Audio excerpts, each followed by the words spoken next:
쏠쏠TV. 안녕하세요. 슬기로운 보험생활의 남성복입니다. 여러분의 소중한 시간 5분만 저한테 투자해 주시기 바라며, 오늘은 여러분들 많이 궁금해하실 것 중에 어떤 게 궁금할까 고민하다가 대부분의 분들이 이러신 것 같아요. 아는 지인이 도와달라고 하고, 친척이 보험회사에 입사를 했다고 찾아오고, 후배가 회사를 그만두고 어려운 상황에 있는데 만나자고 해서 만나봤더니 보험회사에 들어가 있는 그런 상황이 많이 발생했습니다. 대부분의 분들이 그러면 거절하지 못하시고 좋은 걸로 하나 가져와 보라고 해서 가입을 하시다 보니까 시간이 흘러가고 난 다음에 보니까 가입시켰던 설계사는 회사를 그만두게 돼서 담당자가 누구인지도 모르는데, 내가 보험료는 통장에서 자동이체로 꼬박꼬박 나가고 있고, 도대체 내가 가입한 이 보험이 어떤 보험인지를 모르고 계실 겁니다. 그럴 때 또 주변에 누구한테, 지인 중에 한 명한테 이야기를 하자니 다 깨고, 나쁜 보험이니까 깨고 내 거로 새로 하나 하자고 할까봐 겁나시죠? 그런 경우에 혼자서 셀프로 검토하실 수 있는 방법을 알려드리겠습니다. 바로 보험증권을 통해서 살펴보는 방법인데요. 혹시 지금 보험증권이 어디 있는지 모르신다고 고민하시는 분들도 걱정하실 거 없습니다. 콜센터로 내 돈이 빠져나가는, 자동이체로 빠져나가는 회사가 어딘지 확인하시고 그 회사의 콜센터로 전화를 하셔서 보험증권 분실했다고 얘기하시면 바로 보내드리게 되어 있거든요. 그 증권을 보시면 제목이 제일 중요합니다. 제목이, 내가 가입했던 보험이 어떤 보험인지는 거꾸로 제목을 역순으로 해서 보시면 됩니다.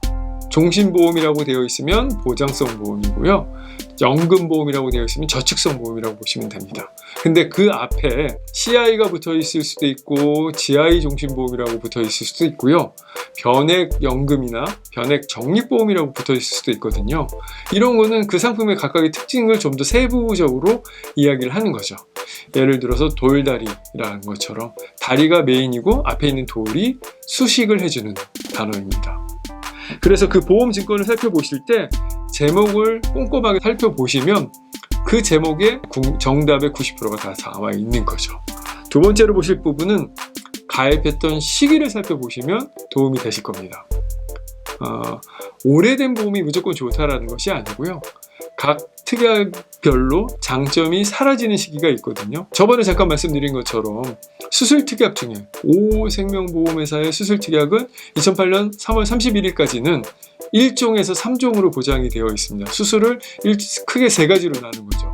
수술 1종은 맹장, 치질, 탈장, 하지정맥류, 제왕절개술, 이런 것들 간단한 것이고요. 2종 좀 더 심각한 수술이고, 3종이면 암수술이나 뇌, 심장수술 같이 5대 장기 이식 수술, 이런 것처럼 좀 더 중요한 수술을 이야기를 합니다.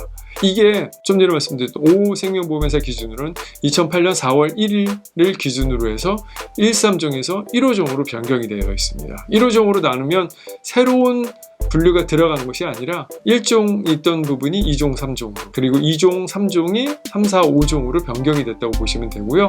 약관이나 특약이 변경될 때는 죄송한 말씀이지만 보험회사에 유리한 쪽으로 변경이 되는 게 일반적입니다. 그렇게 되다 보니까 빠져있는 장점들이 많이 있는 거죠. 대표적으로 예전에 백내장 수술, 우리나라에서 가장 많이 하는 수술 1위, 4위가 백내장입니다. 노년성 백내장과 일반 백내장 두 가지거든요. 또 눈이 두 개 있다 보니까 많이 하는 것 같고요. 이걸 하시면 지금 1호종에서 가입하시게 되면 한 구자 기준으로 10만 원을 드립니다. 그런데 예전에 했었던 거는 13종에서 2종으로 해서 200만 원에서 지금 300만 원까지 받는 분들이 나와 있는 거죠. 이런 가입 시기에 어떤 특약의 장점들이 사라졌는지를 비교를 해보시면 도움이 되실 것 같고요. 세 번째로 말씀드릴 것은 내가 갖고 있는 것 중에 변경 가능한 부분이 무엇인지를 한번 찾아보셔야 되는 거죠. 납입기간을 바꾸실 수도 있고요, 수익자도 변경하실 수 있습니다. 그리고 기타 일반 보험으로의 변액보험인 경우에는 일반 보험으로 변경을 하시는 게 좀 더 유리하신 분들도 있고요. 혹은 내가 이 보장은 별다른 게 없는 것 같은데 보험료만 계속 내고, 예전에는 보험료를 종신토록 내는 종신납도 있었거든요. 그런 경우에 요즘 평균 수명이 10년, 20년 이상 늘어나고 있는 경우라고 하면 오래 살수록 손해를 보고 계신 거죠. 그런 경우에 감액 완납을 하실 수 있는 방법도 있습니다. 감액완납, 납기 변경 이런 것들을 한번 찾아보실 필요가 있다는 거죠. 네 번째로는 좀 전에 말씀드렸던 수익자를 반드시 체크하셔야 됩니다. 수익자가 지정을 해놓을 수 있고 지정하지 않는 경우가 많이 있거든요. 지정하지 않는 경우에는 법정 상속인으로 되어 있습니다. 상속인으로 되어 있는 경우에 법정 상속 순위에 따라서 결정이 되거든요. 그러다 보니까 어떤 일이 벌어지냐면 지금은 연락도 안 되는, 그리고 소식조차 끊어진 사람이 보험의 수익자가 돼서 그 수익금을 달라고 하는 일이 나올 수도 있다는 거죠. 천안함 사태 때도 그랬고요.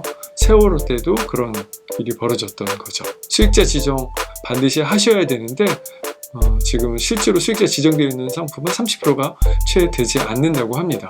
다시 한번 살펴보는 계기가 되셨으면 좋겠습니다. 다섯 번째, 마지막으로 말씀드릴 것은 그 보험리권의 가성비를 따져보라라는 얘기입니다.